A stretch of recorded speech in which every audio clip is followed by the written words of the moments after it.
So my name is James, And I'm Jenna. and we've been going to Vivid Church since November of last year.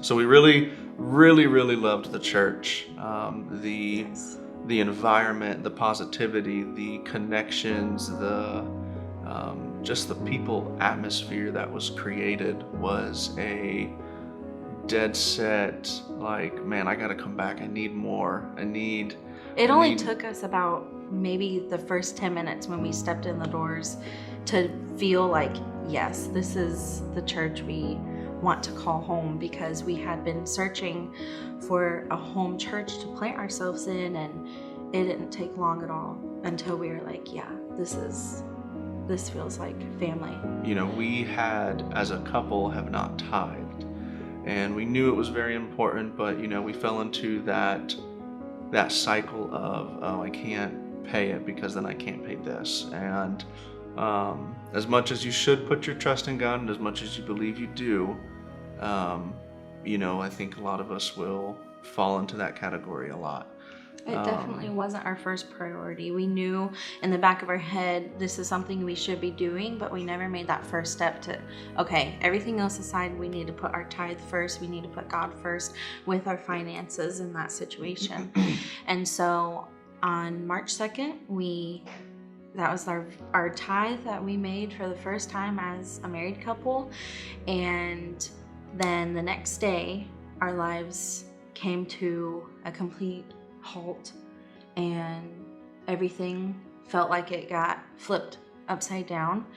And James was in a major accident.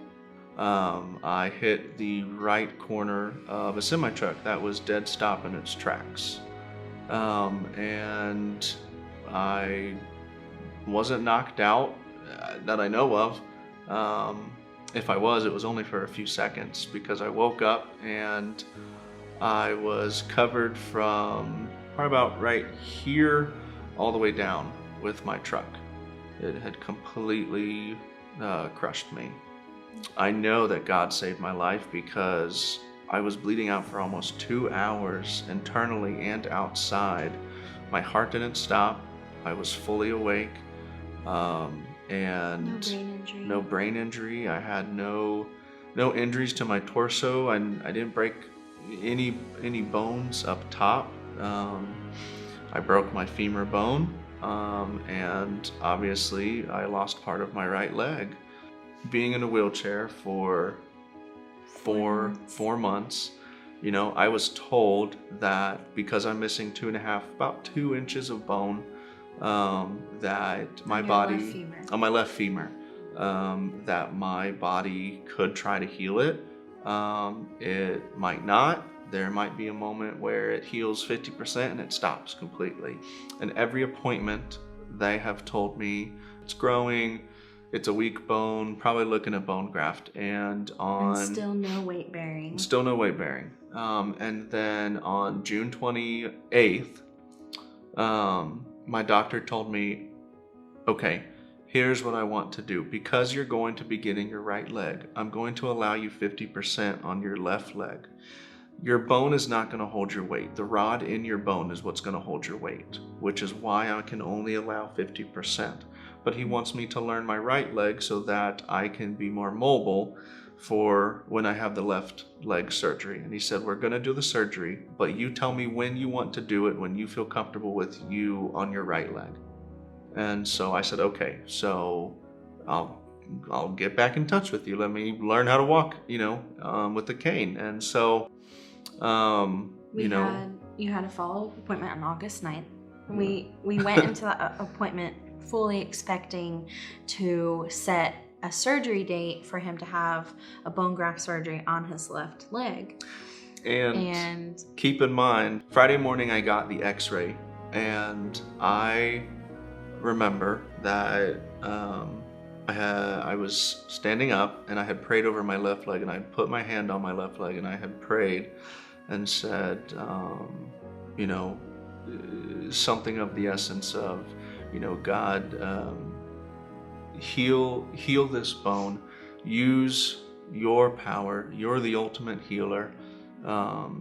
Heal this bone and make it new again. We go to the appointment and we're sitting in the room, we're waiting and waiting, and they come in there, and I'm fully expecting to be like, okay, I'm ready to do the bone graft surgery. I can, I'm walking on this leg just fine. And he said, no surgery. Your leg is 80% fully healed. You have enough calcium in your bone that you can go 100%. You do not have to have bone graft surgery anymore. We were both in such shock and just like, I was completely what? speechless. I said to the doctor, I said, are you kidding me? Are you serious? And he said, yeah, your bone is 80% healed. You don't need bone graft surgery. Just the miracle that God's done, not only with our finances, but with my right leg and my left leg. And it's just like, God, you do another one, I don't know if I'll be able to handle it. Like, you keep them coming, but, and so it was just, it's, as much as I'm a modest person and I don't I'm not a boastful person, and, a lot of people say, I'm a living miracle. And as much as I'm a living miracle, I have done nothing. I have done nothing to do anything to deserve any sort of entitlement. It's all God. For tithing, I would say just take that leap of faith. I would say that it comes to a decision of trust. I would say trust God with your tithe as much as you would trust a chair to sit in it and hold you up. That is how much trust I have in God to tithe. As much as God can give you something, He wants you to learn from it. And so He needs that trust. And we may never know why we have gone through this, why our lives changed so significantly. And it's so easy to be... I don't know why. I liked my leg. I didn't have any problems with it, but...